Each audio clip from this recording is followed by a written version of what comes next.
Ooh, this went to a third video. Wow, this is really powerful. So I just said in the other video, I have so much room. Like, I got a whole new SD card. Like, I have so much room on my phone. There's no reason why. I recorded an hour and a half the other day without a problem. And then the other day I recorded an hour, and then it broke to like 20 minutes. It was a reading for somebody, and then the hour just disappeared. Just weird shit like that's been happening. So the fact that this went to a third video, I'm going to take that as a sign, because I really felt like we were done, but I'm apparently not. So, you know, languaging is something that one of my shamans gave me that was really powerful. And so you'll have to go watch number 2, because I'm not going to explain it anymore. But, you can even look into talking sticks and walking in beauty, but this is where we left off. But yeah, I don't want you guys, not that I don't want you, but like Spirit is saying, moving forward in your practice and in your life, there is no more playing Mr., Mrs., whoever, nice person. Meaning, like, you can come with love, of course. We just talked about that in the last 2 episodes. But it's not about that. It's also about speaking your truth now. Like, what is your languaging?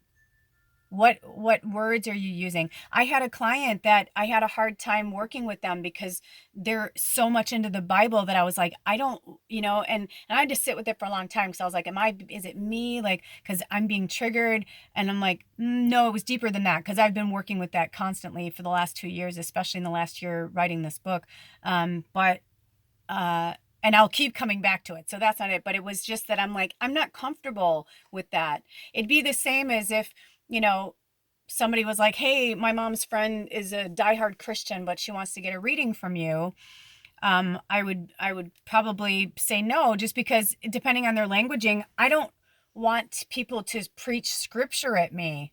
It doesn't feel comfortable. And my mom did that to me too. And I'm like, that's what you believe in. So I'm out here as a prophet, as a light worker, as a witch, whatever, this is my job. But I'm not here to candy coat things for people, or to, I was raised that way. So there's nothing somebody's going to tell me, or, I think the Bible's a lovely book. Absolutely. There's some really great fables, some really great chapters in the Bible, in the Old Testament and the New Testament. I will never take that away. That'd be like me saying, I love the Lord of the Rings trilogy, but, I'll never watch it again because, the orcs are really scary. Well, maybe somebody feels that way, but for me, I'm like, no, like, it's such a beautiful story. I can handle the orcs. You know what I mean? Like, I can handle the orcs, because I get, Gandalf and the elves, you know what I mean? Like, I can handle the balance of that, the good and evil kind of representation, but I can't, there's just certain things that I don't want to deal with. And if somebody really loves the Bible, that's cool, but I'm not the right light worker for you. I'm not the right teacher for you. I'm not the, it doesn't feel good to me. But if that feels good to you, who am I to tell you who to be? You know what I mean? Somebody else may not feel that way at all. And maybe that is a trigger. Maybe it is something later I'll look back on and be like, wow, yeah, I guess I just couldn't handle it. But for me right now, where I'm at in my level of consciousness and in my practice, I really want to work with people who are kind of in the same mindset. I believe that's why there's so many starseeds on the planet right now, because we're not all going to agree. Just like with the countries and the people and the populations, we're not always going to get along. We're not always, going to agree on things, but it's how we get through those situations. It's how we use our grace to get through those situations. Okay. I was like, I'm feeling like all of a sudden, oh, okay. I guess because we're going to, this went to a third video. How fun. For me, this is like a new video for you guys, but for me, I've been at it for an hour and 21 minutes. And like I said, I have plenty of room. I could easily record it that way, but Spirit is having it do this way. I've changed the things around. Apparently we're changing it again, because I feel like this wants to go here.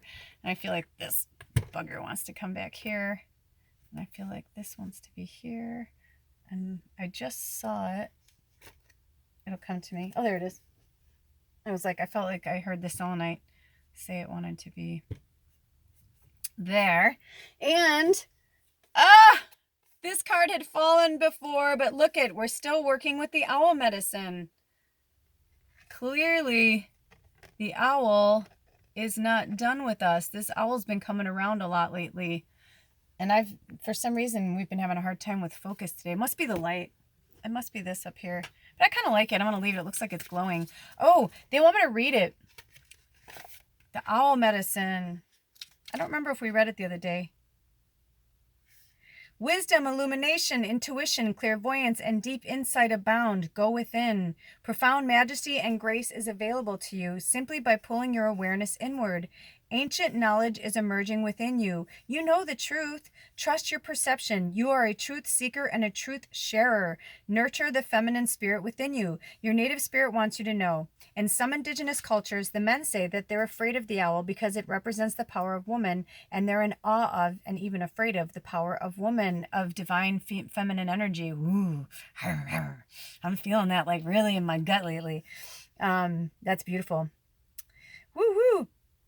Other native cultures call the owl the night eagle, for it has the majesty of the eagle but works silently in the darkness of night. In Western cultures, the owl sits on the shoulder of Athena and also of Merlin, revealing sacred truths. When this card chooses you, you are at the advent of a time of illumination and transformation. The journey. In a meditative state, imagine that you have shape-shifted into an owl and you are soaring silently through the night. Your ability to see, even in the darkness, is remarkable. This corresponds with your ability to perceive the truth, even in murky situations in life. You know what's interesting? So when we started, so this is part 3, but when we started this, it's all been Jesus, because I'm doing this, I'm shooting this video on Easter Sunday, April 12th, 2020, which is, wait, April, so it's 4, 12, 7. Ooh, so number 11, yes. Ooh, so when we were at 1, when the camera was at 1:11:11, it was so cool. I didn't realize, but now, because I feel like Spirit was like trying to draw me to that. So this whole thing was from Jesus. It's called True Colors. It's about Christ consciousness. And I feel like it is supposed to be fuzzy. I don't know why. I'm like, I guess I could turn it, but I don't feel like I feel like everything's supposed to be exactly the way it is. So I'm not going to fidget with it anymore. But I do feel like these kind of want to be pushed out of the way because that's not what this is about right now. Okay, I hear you. Oh, how cute. And they wanted me to bring it to this. Breathe. Breathe. So this is part 3, but man, this has just been like a nonstop, like, I feel like I've been on a roller coaster. If you've watched all 3 of these together, thank you for hanging in there. And if not, it's okay. You'll watch them when you're meant to. Oh, the 6 of summer. Oh, children or childhood, the return of people or romances from your past, remembering events differently in a better or worse light than how they really occurred. So in the other videos, we spoke of our inner child. So it doesn't surprise me. It doesn't surprise me. Let me see if I can get it to focus. Here we go. Go in there, focus. Look at that. With all that awe and wonder, that innocence, the innocence of the fairies. It's very sweet. And what I heard from that is, so yeah, connecting with your inner child, which we've been talking about, and clearly we're going to keep talking about for a while until we get through it. But also remembering events differently. And I don't remember, it was the first part of this video or the second part, we spoke about, I talked about my childhood and my dad and Easter and the way I used to look at, like one of my favorite Easters. Or maybe it's like, maybe I've put together a culmination of like all the happy Easters I ever had and designed it in my head to be real, As far as I'm concerned, it is real. And that's kind of what I feel like they want you to like focus on that. Like, keep looking at it from different vantage points, because even if it didn't happen that way, maybe when you were in that moment as a child, maybe it was a shitty Easter, but in your mind, you were like, you were an Easter parade, you know what I mean? You're in a different movie in your head, and so to you, it was very real. So it's not for anyone to say like what's real and what's not real. And that's what the fairies wanted to convey to you today. Also, it's the 6 of summer. I need to get my trusty dusty book. Okay, so summer is kind of like the swords in tarot. And it's also about like being in your head, like thinking, and air signs. So it could, actually pertain to, this could actually be about an air sign in your life. You could be the air sign. Maybe this message feels like it's for you. And summer could be, maybe when you have your breakthrough. I feel like they want to come back here for some reason. The fairies. It's like they want to be by the fluorite and the breathe. They want to be in the background. They want to leave the owl up front. Because that's you, right? So the inner child's in the back, but the owl's up front. That makes sense. But also the number 6 is about hard work. It's double threes, like being highly creative and getting your balance back. So for some of you, it's going to take until summer for you to kind of get your mojo back. But during this time, work with your inner child stuff. This is the time. This is the place. There's no better time than now. We may never, ever, ever see, anything like this again. Look at that. The 8 of autumn. And 8s are definitely about, getting your power back. And autumn, I'll put this down here. And autumn is like the fire. It's like action, like wands. But, also sometimes it literally, represents autumn. And we've been talking about this a lot in our readings, that I think by the time autumn comes, which makes sense because a lot of our tribe, we're very witchy. We all love the fall, the energy, from fall. So that makes a lot of sense. But I just want to make sure I say this right. Yeah, that's what I thought. It's about getting your balance back. I just want to be real with it, I don't want to translate something that's not correct. So do more research before proceeding. Education in the form of seminars, going back to school or apprenticeships, excellent craftsmanship, and long-term projects. So for some of you, it's going to take a minute, for you to figure this out. But give yourself time during this time, working with the inner child, working with the past energies. I think we might be done, you guys. I really do. Because the fact that it's not coming into focus, I'm going to, hold on. Okay, so that's a little better. So I'm going to wrap this up. Because, I think sometimes it just needs to be short and sweet. But I do feel like, I do feel like I'm going to set myself on fire. I do feel, I knew there was one more deck calling, the Moonology. Okay, what's the culmination message of this very long reading, this Christ consciousness reading, but it went to a third one, so, whatever needs to be heard. Oh, just that you and your loved ones are safe. You and your loved ones are safe. No fear. No fear. It's also new moon in Cancer. So again, it's the summer. I feel like a lot is going to happen, you guys, over the summer. And by autumn, I think everything's going to kind of come correct. It's going to be a whole new world. That's for sure. So step out of your comfort zone. I just heard something about the nodes. I don't know that much about them, but step out of your comfort zone. I feel like some of you guys, you need to, when they talked about school and that fairy card, I feel like for some of you, it's go look online. I mean, I learned how to do pick-a-pile readings and things like that. And I feel like Jesus was trying to tell me that earlier, that I'm sorry, you move your hat 1 second or one thing and you're like, I feel like even though that this was one reading, there were multiple messages, and I feel like I've been all over the place because it's who's ever going to see them is going to see them. It's almost like a pick-a-pile reading without being a pick-a-pile. It's whichever one you're drawn to.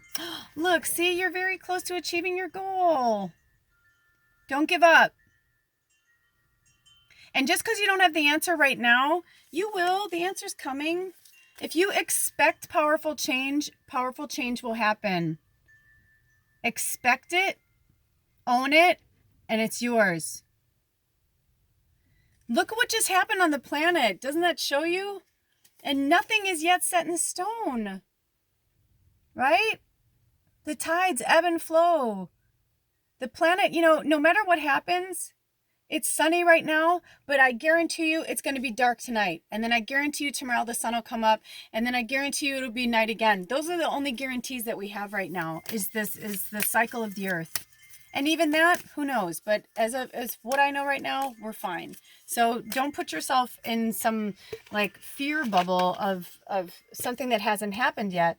And even if it's something, I don't know who this is for, but I just heard, even if it's something like you've been thinking about being a stripper or a call girl or a sex worker, then do it. Who cares? Like, well, be safe, obviously, and research it, and for all of you guys, the education, maybe it's going back to school, maybe it's following somebody like an apprenticeship, like working underneath somebody. This came up in last video, but it's really going to be your perception around it. If you think of yourself as a whore, then that's how you're going to come off to the world, And I'm only using that because it's some of you are really thinking about that. And they're like, even if you were thinking about it jokingly, there are some people who are really good at sex, or they're really loving and tender. Maybe you want to be a professional hugger. Those are real right now, especially when all this happens. There's going to be a lot of people who are going to need a professional hugger. Somebody just to non-sexual, whatever. There's a lot of good people out there doing good things that aren't all on the underbelly of slaves and sex slaves and trafficking and all that. So here, the stag. Stand strong in your pride and your leadership. Stand strong in who you are. Let your freak flag fly, whichever direction it wants to go. And for some of you, maybe your relationships, we talked about this in the second video, but maybe your relationship is that some of you are realizing that you like, both men and women. Maybe I had a friend growing up, she just fell in love with the person. It was never about the sex. And one of my shamans was like that too. She was married to a man and she was married to a woman. So, look at the cat. Be like the fierce feline. This says independence and healthy boundaries. Yes, take some of that cat medicine and hold it for your own. Look at that cat. They are strong and fierce. They are fierce. And if my camera would work properly today, fierce. One more, they said, one more. Oh, but also be like the cow. Nourishment, abundance, asking and receiving. Take good care of yourself and ask for what you want. Ask spirit. Be very specific, though. I talked about this, I don't remember which video now, but, when Ed and I manifested this experience, it's awesome, but sometimes I wish I had manifested it, I wish I had said specifics. And I think you really need to be specific, because I feel like for what we wanted, this was the closest to what we wanted, and obviously was predestined and all that. But, and even, obviously it's a good thing actually that we're starting to get uncomfortable here, because we love our landlord and we love the farm and we could live here forever, but I can't live in a big camper forever. Even Edward and I looked into getting a bigger camper to stay here for a few more years and save money. And I was just like, no, I need a house again. We've been in big camper for over 4 years, and we've been with Sarah for almost 3, and I love it here, but it's run its course. You know what I mean? Like now I'm like, cool. And then somebody else can, take on big camper and they can live here, or they can, you know what I mean? But for us, it's like, I'm ready to move on. So, and also having this traffic going up and down. When we moved in here almost 3 years ago, this woman has 6 kids. They didn't all drive back then. There was only maybe 2 or 3 cars that would come up from up and down there.